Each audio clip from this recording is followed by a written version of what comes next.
ब्रजमंडलच्या जवळ एक गाव होतं. तिथे एक महात्मा भागवत कथा करायला आले. कथा सुरू झाली आणि कथेच्या 5व्या दिवशी श्रीकृष्णाच्या बाललीलांचे वर्णन सुरू झाले. त्या गावातला एक भोळा मुलगा काशी तिथे कथा ऐकायला आला. त्याने श्रीकृष्णाच्या बाललीलांचे वर्णन ऐकले. त्यांचे सौंदर्य, त्यांचा भाव आणि त्यांचा खोडकरपणा याबद्दल ऐकून तो कृष्णाच्या बाललीलांमध्ये पूर्णपणे हरवूनच गेला. तो मनातच त्यांच्या स्वरूपाबद्दल विचार करू लागला. त्यांच्या सौंदर्याबद्दल मनातच म्हणू लागला, हे श्रीकृष्ण किती सुरेख बाळ आहेत, किती निरागस आणि कोमळ आहे. आणि अशा सुरेख बाळाकडून हे लोक गायींना चारण्याचे काम करवतात. त्यांना बिचाऱ्यांना अनवाणी पायाने गवतावर चालावे लागते. असे झाले तर किती छान होणार की मीच वृंदावनात जातो आणि कृष्णाचे सगळे कामं करून टाकतो. आणि हो, मी त्यांना गायी चारायला सुद्धा देणार नाही, मी त्यांचे सगळे काम करून देणार.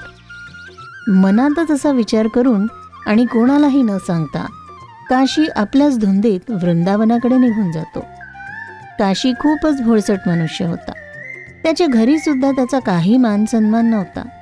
त्यामुळे तो गेल्याने सुद्धा कोणाला काहीच फरक पडला नाही. तर असा निरागस काशी वृंदावनात आला. तिथे त्याला एक साधू दिसले. त्यांनी साधू महाराजांना विचारले, साधू महाराज, आपण सांगाल का हे कृष्ण आणि बलराम कुठे राहतात? तुम्ही सगळे कसे लोक आहे, इतक्या कोमळ आणि निरागस बाळाकडून गायी चारण्याचे काम करवता? तुम्ही तर खूपच निर्दयी आहात. चला तर मला सांगा की गोशाळा कुठे आणि हे कृष्ण आणि बलराम सध्या काय करतात ते? त्या साधू महाराजांची पण एक गोशाळा होती. त्यांनी विचार केला, हा विचित्र मनुष्य चांगला आहे, याला आपल्या गोशाळेतच ठेवतो. दिवसभर गाई चरण्याचे काम करेल, पैसेही देण्याची गरज नाही, 2 वेळा जेवण देऊन टाकेल. साधू काशीला म्हणे, अरे भाऊ, आजपासून तूच गाई चारायला जा. आता मी कृष्णाला नाही पाठवणार बरं. अगदी बरोबर. कृष्णासारख्या निरागस बाळाकडून आता तुम्ही अनेक कामं करून नाही घ्यायचे, तुमचे सगळे कामं मी करणार. तर अशा प्रकारे काशी त्या गोशाळेत राहू लागला. तो सकाळी सकाळी सगळ्या गायींना घेऊन निघून जायचा आणि तिथेच बसला राहायचा. दुपारच्या वेळेस साधू महाराज कोणाच्या तरी हाती त्याच्यासाठी जेवण पाठवायचे. असेच त्याचे दिवस जाऊ लागले. हाच त्याचा दिनक्रम झाला. एका दिवशी काशी सकाळपासून गाई चारायला गेला. पण खूप उशीर झाला तरीही त्याच्यासाठी कोणी खाणीच घेऊन आलं नाही. काशीला खूप भूक लागली होती, पण वाट बघण्याशिवाय तो काहीच करू शकत नव्हता. मग त्याने पाहिले की दुरून एक सुरेख बाळ ज्याने पितांबर नेसले आहे त्याच्याकडे खाणे घेऊन येत आहे. आधी तर त्याने त्या बाळाला ओळखले नाही, पण हळूहळू ते बाळ जसेच त्याच्या जवळ आले त्याला वाटले की ज्या स्वरूपात त्याने कृष्णाची कल्पना केली होती तशाच स्वरूपात कोणी मनुष्य त्याच्या समोर आला आहे.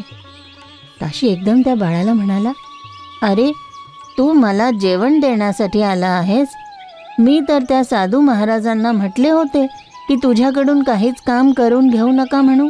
हे बघ, तू अनवाणी आला आहे. तुझ्या पायाला काटे बोचले तर मग तू काय करणार आहे? तुझे पाय किती नरम आहे, त्यांना जखम झाली तर? मी आहे ना तुझ्या सगळ्या कामांसाठी, मग तू असा का फिरतो? असे म्हणून काशी त्याच्याकडून खाण्याची शिदोरी घेऊन घेतो. हळूच हसून कृष्ण तिथून निघून जातात, पण त्यांची पितांबरी तिथेच पडून जाते. काशी ते उचलून घेतो. संध्याकाळच्या वेळेस काशी सगळ्या गायींना घेऊन गोशाळेत येतो. तो गायींना बांधतो आणि तिथून सरळ त्या साधू महाराजांकडे जातो आणि त्यांना ओरडून म्हणतो, साधू महाराज, मी तुम्हाला म्हटले होते ना की तुम्ही कृष्णाकडून काहीच काम करून घेणार नाही म्हणून. तुम्ही त्याला गायी चारायला किंवा जंगलात सुद्धा पाठवणार नाही, तरीही आज माझे जेवण घेऊन तुम्ही त्याला बाहेर पाठवले. हे काय काहीतरी वेड्यासारखे बोलतोय? अरे, आज तर मी तुला जेवण पाठवणं विसरूनच गेलो आणि तू काय म्हणतोय की मी कृष्णाला जेवण घेऊन पाठवले? तुझं डोकं बिकत नाही फिरलंय? मग काशीने कृष्णाची पितांबरी त्यांना दाखवली. साधूने काशीला नमस्कार केला. त्यांना कळून चुकले होते की काशी हा कृष्णाचा खरा भक्त आहे. त्यांनी काशीला गोसावीजींकडे घेऊन जाण्याचा विचार केला. ते त्याच दिवशी काशीला घेऊन गोसावीजींकडे गेले. गोसावीजींनी त्याला पाहिले आणि विचारले, अरे, हा मुलगा काय काम करू शकतो? कोणतेही लहान सहान काम देऊन द्या स्वामीजी, पण एक गोष्ट लक्षात ठेवा, हा मुलगा कृष्णाचा खरा भक्त आहे. साधूच्या म्हणण्याने गोसावीजींनी काशीला बाकेबिहारी मंदिराच्या चौकीदारीचे काम दिले. एका दिवशी जेव्हा काशी चौकीदारी करत होता तेव्हा त्याला मंदिरातून घुंगरांचा आवाज आला.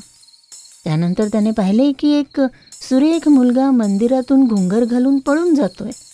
काशीला आश्चर्य वाटले. तो आधी तर त्याला बघत राहिला, मग त्याने त्याचा पाठलाग केला, पण काही वेळानंतर त्याला तिथे काहीच दिसलं नाही. हे काय झाले? मंदिरातून घुंगरांचा आवाज आला, मग एक लहान मुलगा तिथून पळून गेला. आता इथे काहीच दिसत नाहीये. मला भास तर झाला नसेल. काय माहीत माझ्यासोबत काय काय होतंय. काही दिवसांनंतर पुन्हा एकदा रात्री तो मुलगा मंदिरातून निघाला आणि पळून जाऊ लागला. पण यावेळी काशीने त्याला अडवले. आधी तर तो त्याचे स्वरूप बघूनच चकित होऊन त्याला बघतच राहिला. ज्या स्वरूपाचे पूजन बाकेबिहारी मंदिरात केले जाते ते स्वरूपच जिवंत प्रकारे त्याच्यासमोर होते. काशी त्या मुलाला विचारू लागला, इतक्या रात्री तुम्ही कुठे जात आहात? ही तुमची विश्रांतीची वेळ आहे ना? श्रीकृष्ण म्हणाले, मी निधिवनात जात आहे. निधिवनात? इतक्या रात्री? एक तर तुम्ही इतके सुरेख, कोमळ आणि सुंदर आहात, त्यावर तुम्ही हे घुंगर, कंबरपट्टण, काय काय दागिने घातलेत. तुमचे हे आभूषण रस्त्यात कुठे पडले तर? तुम्ही इतके लहान मूल आहात, हे सगळं कसं सांभाळणार आहे? थांबा, मी तुमच्यासोबत चालणार. रस्त्यात कोणी तुम्हाला लुटलं तर? त्याच्या गोष्टी ऐकून बाकेबिहारी हसू लागले. ते त्याच्यासोबत निघाले आणि निधिवन आल्यावर म्हणाले, मी आज जातोय. मी बाहेर येणार, तोपर्यंत तू इथेच माझी वाट बघ.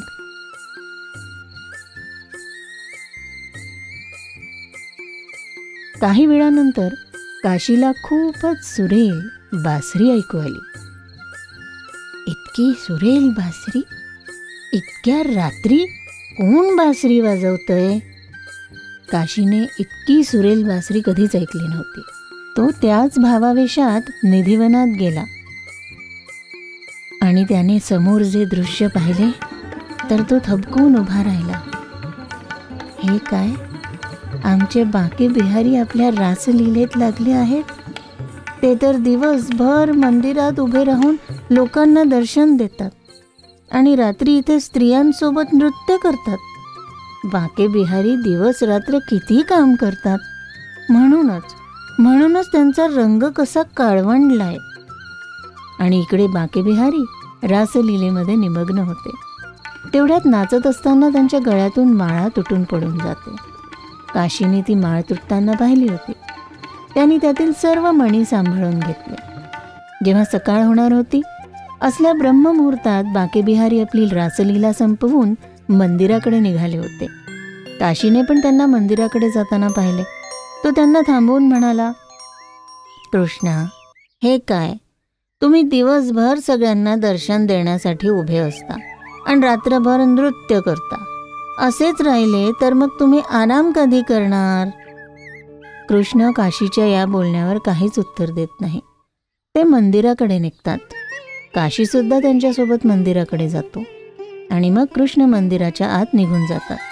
काशी तिथेच बसून असतो आणि काही वेळानंतर 15 मिनिटांनी तिथे गोसाईजी येतात. त्यांना आलेले बघून काशी पळतच त्यांच्याकडे येतो. त्यांना सांगतो, गोसाईजी, आत्ता बाकेबिहारींना झोपेतून उठवू नका हो. आत्ता काही वेळ पूर्वीच ते आराम करायला गेलेत. बिहारीजी दिवसभर इथे उभ्या उभ्या भक्तांना दर्शन देतात आणि रात्री इथून निघून आत्ता परत आले आहेत निधिवनातून नृत्य करून, आणि आता लगेच तुम्ही मंगला आरती करून त्यांना उठवून देणार? त्यांचे बोलणे ऐकून गोसावीजी म्हणाले, अरे, हे तू काय बोलतोय? मला वाटतं तू रात्रभर झोपला नाहीये म्हणूनच असं काहीतरी बोलतोय. कसा झोपणार? मी तर निधिवनात बिहारीजींची रासलीला बघण्यात मग्न होतो. सकाळ कधी झाली ते कळलेच नाही. आणि हो, रासलीलेमध्ये नृत्य करत असताना बिहारीजी यांची माळसुद्धा तुटून गेली. मी तर बघून घेतलं म्हणून त्याचे मणी एकत्र करून घेऊन आलो. हे सर्व ऐकल्यावर गोसाईजींना वाटले की रात्री याने अवश्य काहीतरी स्वप्न पाहिले असणार. त्यांनी काशीला काहीच उत्तर दिले नाही आणि मंदिराकडे निघाले. त्यांनी जसेच मंदिराचे पट उघडले, आतून एक प्रकाशाचा झोत बाहेर आला. गोसाईजींना वाटले की बाकी बिहारीजींची पण ही इच्छा आहे की आत्ता त्यांची मंगला आरती नको व्हायला. गोसाईजी तिथेच हात जोडून बसून गेले. त्यांना कळून चुकले होते की काशी जे काही म्हणतोय ते सर्व खरे आहे. त्या दिवसानंतर आजही बाकी बिहारी मंदिरामध्ये मंगला आरती होत नाही. मित्रांनो, तुम्हाला ही गोष्ट कशी काय वाटली कमेंट करून सांगा आणि असल्या अनेक गोष्टी ऐकण्यासाठी याला लाईक आणि शेअर अवश्य करा.